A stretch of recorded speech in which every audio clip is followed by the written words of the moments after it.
Well, a very good evening and welcome to this edition of Breeding to Win. We've got an interesting show for you tonight. We've got two Freeman stallions. We're going to be focusing on Gimme the Green Light and also on Master of My Fate, two very nice young up-and-coming sires. We also bring you a conversation that Fiona catches up with, and she's chatting to James Armitage. He is your chairman of the Cape Breeders Club.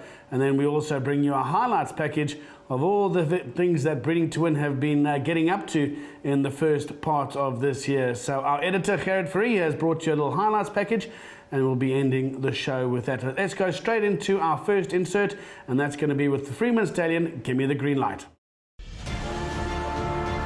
Gimme the Green Light has it all. Looks.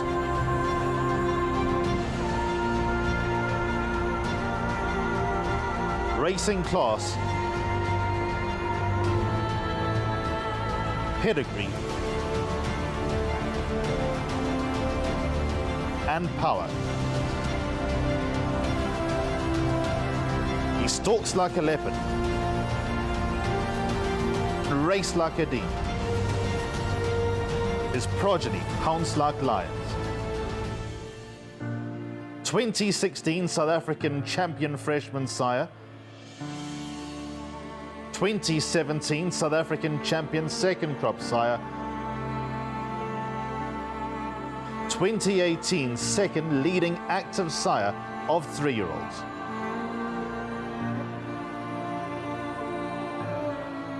Gimme the Green Light is the first 3-year-old to win the Lomaron Queen's Plate in over 40 years and also became the highest rated 3-year-old in South Africa. He was also the only horse ever to beat Dual Horse of the Year Variety Club twice. Gimme the Green Light has Grade 1 winners from both of his first two crops, including his very talented son Surcharge, who has since been exported to race overseas, and Gunner, who distinguished himself as a leading 2-year-old of his generation. National Park with 150 to go is clear in the Gauteng Guineas, 3 lengths clear. Hawam's back in second and Barren, but National Park from the Eastern Cape pulls off the opening leg of the Triple Crown. National Park beat Hawam. Third place will go to Barren. Gimme the Green Light also has 5 other Grade 1 horses and 34 stakes horses. At Green and Green Pepper coming down to the line, arch to close. Clawback Legend still in front and Legend's going on. Legend will win it.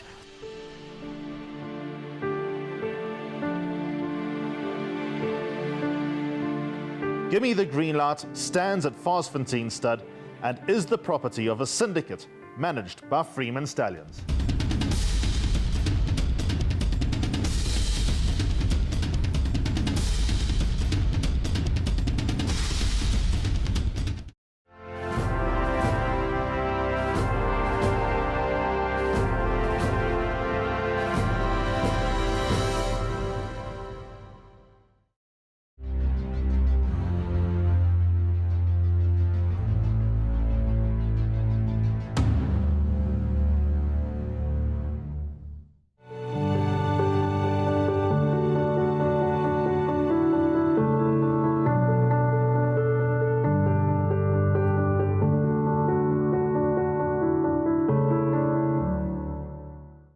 Well, as we said at the beginning of the show, we've got one more Freeman stallion to bring you this evening, and that is Master of My Fate. The son of Jetmaster, well, he certainly is prolific with getting winners. He's there or thereabouts. He's got a couple of very nice feature race runners too. Let's find out more from John Freeman.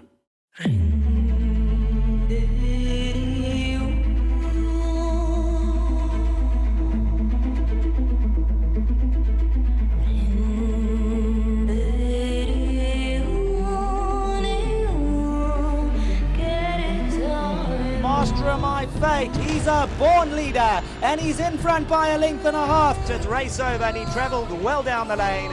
Master of My Fate easy. Too good. Master of My Fate stays on from Awesome Power and Master of My Fate from Hill 54 and Part of Familiars and Master of My Fate too good. He's got the looks, he's got the pedigree and he's banking the money out here. Master of My Fate, easy stuff by just over 3. You saw him reel off 6 consecutive wins in 8 months from 1200 metres to 1800 metres, beating 8 Grade 1 horses. This superb-looking, highly talented, brilliantly conformed son of the legendary Jet Master is out of the champion race mare Promise From My Heart. She the daughter of champion broodmare sire Eliodor. Not only does Master of My Fate have the distinction of being the product of a champion sire and a champion dam, the first 3 generations of Master of My Fate's female line boast 4 champions among its offspring. Master of My Fate's progeny are taking the family fortunes to the next level. He ended the 2017-2018 racing season as the leading freshman sire by number of winners and races won. And now, in the current season, that first crop, now 3-year-olds, have made Master of My Fate the leading second crop sire, right up there amongst the top 5 active sires of 3-year-olds. They have already delivered 27% winners, which include 2 Grade 1 horses. One of his first winners, Goliath Heron, was placed in the Grade 1 gold medallion at 2 years. Cape Classic winner Twist of Fate, who also placed in the Grade 1 Premier's Champion Stakes and more recently placed 3rd behind One World in the Grade 2 Concord Cup. They've all got to get to Twist of Fate, who's still out in front by a length and a half. Cirillo is trying hard to cut back a deficit, but Twist of Fate is hanging tough, and Twist of Fate too good. Cirillo back in second. Twist of Fate down the inside. So Grat is picking him up with each and every stride. So Grat draws alongside of Twist of Fate. He puts his head in front, goes home, and wins the Guineas going away. So Grat from Twist of Fate. One world and behind that Cirillo. A late maturer himself, we expect Master of My Fate's progeny to blossom as they grow, and we hope to see many more big wins in the future.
Well, James Armitage is one of the members of the Armitage family who have been so notorious. In fact, they've been breeders from Zimbabwe. They've been highlighted by such horses as Beach Beauty and the likes. And James now heads up the Cape Breeders Club. He's obviously got some great ideas, some good initiatives as well. And let's catch up with Fiona Ramsden, who caught up with James Armitage out at the Blue Peter.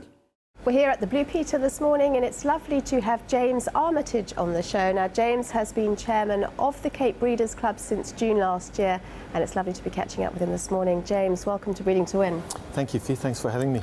Now, I'm afraid I know very little about the Cape Breeders Club. All I know, it used to be called the Western Cape Breeders Club. Now it's the Cape Breeders Club. Now, that obviously involves other provinces. Yes, so we now incorporate the Northern Cape and the Eastern Cape, hence the Western Cape, hence the Cape Breeders Club. And as a chairman, what is your job? I assume you sort of look after all the breeders in the industry. We get our funds from the stallion services that stallion owners and the agents kindly donate to the Cape Breeders Club. That is our sole income stream. So at the moment we're in a little bit of a tighter situation, no longer having Captain Island Dynasty, and then the other three top the other 3 of the top 5 stallions, Silvano, Var and Trippy, are all getting old. So we don't always get their services to auction. So really we left with the rest of the stallions. So from that we auction all the stallion services that we are donated. And Fee, I'd like to take this opportunity to thank all the stallion owners and the shareholders for donating those services, because without them the Cape Breeders Club would not exist. So with those funds, we then try and give back to the industry. So one of the main things that we do is grooms education. It comes under the auspices of the Graham and Rona Beck Skills Centre. It was started in 2013, 2014. Vaughan Costas runs with that now with Sam Sharkey, and I think they do a wonderful job. At the moment there are 195 grooms that are going through the system. So there are 5 stages, level 1, 2, 3, 4 and 5. So this year we're doing level 5 for the first time, and we're going to try and get the top student from level 5 to go overseas and work on a stud there. So I think that's quite exciting. Then the other guys that complete their different levels, they get a certificate for every level that they complete. I think the benefit there is that they have something to show. So if they change disciplines in the equine industry and they go to the endurance side or the jumping side, they've got something with their CV to show what they've done. I think that is huge. We all know how hard it is to get a job these days, and I think it's of benefit to the individual grooms. So yeah, we've done 195 grooms, and every year we build on that. So that is fantastic. So that's the groom side of the grooms education. Then the other things we do with our fund, we donate to the African Horse Sickness Trust, where we help with blanket vaccinations, and we also donate money to the Western Cape Horse Care Unit, Horse Care Trust, the Eastern Cape Horse Care Trust, the Highveld Horse Care Unit, and the Cart Horse Society. Those industries, those organisations really struggle with money, so we help donate there. We used to donate to a rehoming, a thoroughbred rehoming company or organisation, but they sadly no longer exist. And then the other things we do with our funds is that we, any of the stallions that have been donated for their services, we put them on Trinix, and we pay 50% of that subscription fee. Then we also pay 100% of the Group 1 Gold Mine subscription fee. I think those are really good tools, Fee, that help the breeders and mare owners. But I also think it's of huge benefit to people that want to buy a horse at the sales and all the upcoming sales. And you just have to go onto the Cape Breeders Club website, look at stallions, and then from there you can plug in the potential mating of the yearling you want to purchase or you want to do in the breeding season, and the answer will come up. It's all free of charge, and I think it's just another tool that will help potential owners improve in their selection. So we do that, and then we also donate to the SAHEP, the South African Equine Health Protocols. We've donated there. They're obviously very busy trying to get the exports going. So we give back like that. Then in the breeding season, it's not a financial thing, but Wendy Probert, who's our secretary, she does SMSs. So if a stud has had lost a mare with a bird foaling or whatever, and they're looking for a foster mare, they just write to Wendy in the morning, and she'll send out an SMS, and very often someone else has lost a foal, and they can pair the two up. So that's a great benefit to our members. So there's a lot of benefits from the Cape Breeders Club. Yeah. It's all sounding fantastic. But how does one become a member? Fee, it's just asked to become a member. It's 500 Rand. And the other things that as a member you get Carl Miedema's Stallion Book, which I think is a massively important tool for the breeding season, as well as John Freeman's Turf Directory. Those are, in my opinion, must-haves for anyone in the racing industry, and those all are given to our members. If they can look up the Cape Breeders Club, and they can get hold of Wendy or myself, and we'd gladly accept them as members. It certainly seems the way to go if you're a breeder, to be part of the Cape Breeders Club. Now you've got a big fundraiser coming up because you're organising a golf day. That's coming up soon, isn't it? Yes, so as I mentioned, we've never done it before because the funds have really been good with the sale of the Dynasty and Captain Isle services, but sadly we no longer have those, so the budget's a bit tight, so we've got to look for alternative means. So we are going to have a golf day on the 17th of May. Grant, Knowles and Michaela have kindly offered to help, and it's going to be run by Brad from Golf Solutions. So I think it's going to be a great day. So we will be giving holes up for sponsorship. I think it'll be 10,000 Rand for a sponsorship of a hole, and that'll then allow a stud or a food company or whoever the opportunity to have a 4-ball and to advertise their product. That's great. And which golf course? It's going to be Durbanville, and then at the end of that in the evening we will have a nice dinner, and the stallion auction will be then.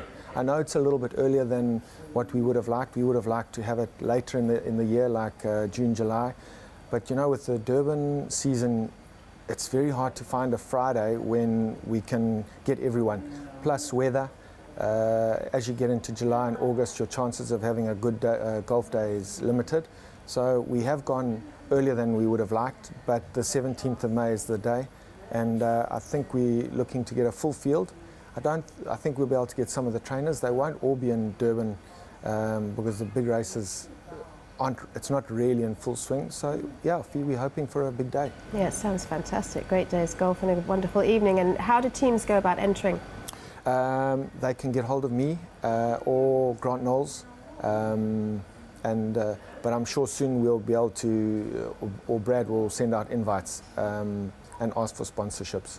Well, you're certainly doing a super job, and as I said, it seems to be the way to go for breeders to be involved in the club, and there's lots of benefits, and obviously you're looking after lots of industries that need your help and support, which was a wonderful thing. Yeah, I think it is one way that we as breeders can give back to the industry. You know, it's important that we do give back in one way or another. So we give what we can, and we are a non-profit organisation. So whatever we have, we give out. And I think they are very grateful for what the Cape Breeders Club give them. Well, it's great for you to take it on as well, because obviously you've been Sandown stud for many years. You've got your own organisation and your own horses and your own sales to get ready for. So it's great for you to be taking on this position as well. Yeah, it is good, and it's good. It's a nice opportunity to give back to the industry. It was a really sad loss when we lost Dynasty, and as you said, we've also lost Captain Isle to the industry as well. It really does leave a big hole, doesn't it, when you lose a big stallion? Sure, Fee, those are massive losses. From a Cape Breeders perspective, it's a massive loss, but I think on a national level, I mean, those two stallions are such breed improvers. You know, that whatever you put those stallions to, they just improved. And I think our industries will really, really miss them, especially if we get our exports. I'm one of the very positive people for that. There are the naysayers, but I think we've got to think positively. Yeah, they will. I think they will be missed. Well, the protocol situation looks quite positive at the moment, so that's a good sign. Yeah, I think it has to happen. Otherwise our industry is under serious pressure from a breeder's perspective. Well, thank you, James, for taking the time to chat to us this morning. We wish you all the luck in the world with the golf day and the Cape Breeders Club. Well, it was great to have James Armitage on this evening's show. He's doing wonderful work for the Cape Breeders Club. We look forward to the golf day in May. I suggest you get your entries in with your teams. It's going to be a fun golf day and a fantastic auction in the evening.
Well, our editor here at Breeding to Win is Jeff, and Jeff's put such a nice insert together for us on the highlights from this year. And let's take a look what he's got in store for us this evening.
Well, that's a wrap from us this evening. Hope you enjoyed our edition of Breeding to Win. We'll be back with you next Sunday. Obviously, some big racing coming up as well come month end. There's Champions Day out at Turfington, and obviously the final leg of the Triple Crown. We look forward to bringing you all that action too. From us here in Cape Town, we wish you a fantastic weekend. Good night.